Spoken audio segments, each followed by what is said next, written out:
ශ්‍රී ලංකාවේ හෙල්ල විසිකිරීමේ තරුව රුමේෂ් තරංග මේ වෙනවිට පසුවන්නේ හෙල්ලේ විසිකිරීමේ ඉසව්වේ ලෝක ශ්‍රේණිගත කිරීම්වල දෙවන ස්ථානයේ. පසුගිය සඳා දින චෙක් ජනරජයේ ඔස්ට්‍රාවා නගරයේ පැවැත්වුණු ගෝල්ඩන් ස්පයික් තරගයේදී මීටර් 86.57ක දුරක් වාර්තා කරමින් විශිෂ්ට ජයග්‍රහණයක් අත්කර ගැනීමට ඔහු සමත් වූවා.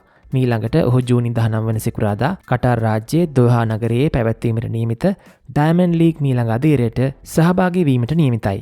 ලොව වඩාත්ම ප්‍රසිද්ධ හා ගෞරවනීය මල්ල ක්‍රීඩා තරඟාවලි අතරින් එකක් වන ඩයමන්ඩ් ලීග් තරඟාවලිය සඳහා ඔලිම්පික් ශූරයන් සහ ලෝක ශූරයන් එකම වේදිකාවක තරඟවදින ඉසව්ව මල්ල ක්‍රීඩාවේ ඉහළම තරඟ අතරින් එකක් ලෙස සැලකෙන අතර එවැනි තරඟාවලියක ජයග්‍රහණය ඉලක්ක කරගෙන ශ්‍රී ලාංකිකයෙකු සහභාගී වීමම රටට ඉමහත් ගෞරවයක්. මෙවර දෝහා ඩයමන්ඩ් ලීග් අදියර සඳහා ඉදිරිපත් වන නම් අතර සුපිරි තරුවක් සිටීම විශේෂත්වයක්. ඒ ඉන්දියාවේ නීරජ් චෝප්‍රා.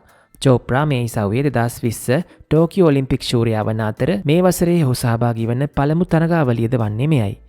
නීරජ් චෝප්‍රා 2020 ඔලිම්පික් රම්පදක්කමට අමතරව 2024 පැරිස් ඔලිම්පික් උළෙලේදී රිදී පදක්කමත් 2023 ලෝක මල්ල ක්‍රීඩා ශූරතාවලියේදී රම් පදක්කමත් 2022 ලෝක මල්ල ක්‍රීඩා උළෙලේදී රිදී පදක්කමත් ජයග්‍රහණය කර ඇත්තේ ඔහු ලබාගෙන ඇති ආසියානු සහ පොදු රාජ්‍ය මණ්ඩලීය ශූරතාවලට අමතරවයි.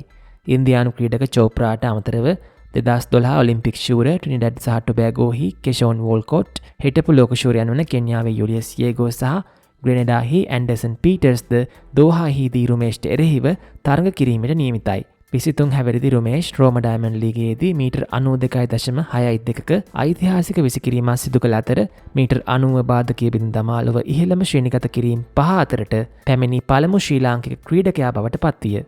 ඔහුගේ කැපී පෙනෙන උත්සාහය වාර්තා බිඳ දැමුවා පමණක් නොව ශ්‍රී ලංකා මල්ල ක්‍රීඩා ක්ෂේත්‍රයේ නව පරිච්ඡේදයක්ද විවෘත කළේය. ඒ වගේම මොරොක්කෝවේ පැවති රබාට් ඩයමන්ඩ් ලීග් තරඟාවලියේදීද රුමේෂ් මීටර් 85.97ක විශිෂ්ට දස්කම් දක්වමින් දෙවන ස්ථානය දිනාගත්තේය. එම තරගයේ ජයග්‍රහණය හිමි වූයේ දෙවරක් ලෝක ශූරතාව දිනා ඇති ප්‍රබල ග්‍රෙනේඩියානු ක්‍රීඩක ඇන්ඩර්සන් පීටර්ස්ටය. රුමේෂ් තරංග මේ වන විට ශ්‍රී ලංකා මල්ල ක්‍රීඩා ඉතිහාසයේ වඩාත්ම උද්‍යෝගිමත් ක්‍රීඩකයන්ගෙන් කෙනෙකි. මේ වසර මුලදී ඔහු මීටර් 89.37ක දැවැන්ත විසිකිරීමක් සිදු කරමින් ශ්‍රී ලංකා ජාතික වාර්තාව අලුත් කළේය. එය වසරේ හොඳම ලෝක දස්කම් අතරට දැක්විය. ඒ සමගම ඔහු ලෝක ශ්‍රේණිගත කිරීම්වල ඉහළ ස්ථානයකට පැමිණි අතර දැන් ලෝකයේ හොඳම හෙල්ල විසි කරන්නන් අතර තම ස්ථානය ස්ථීර කරගෙන සිටි.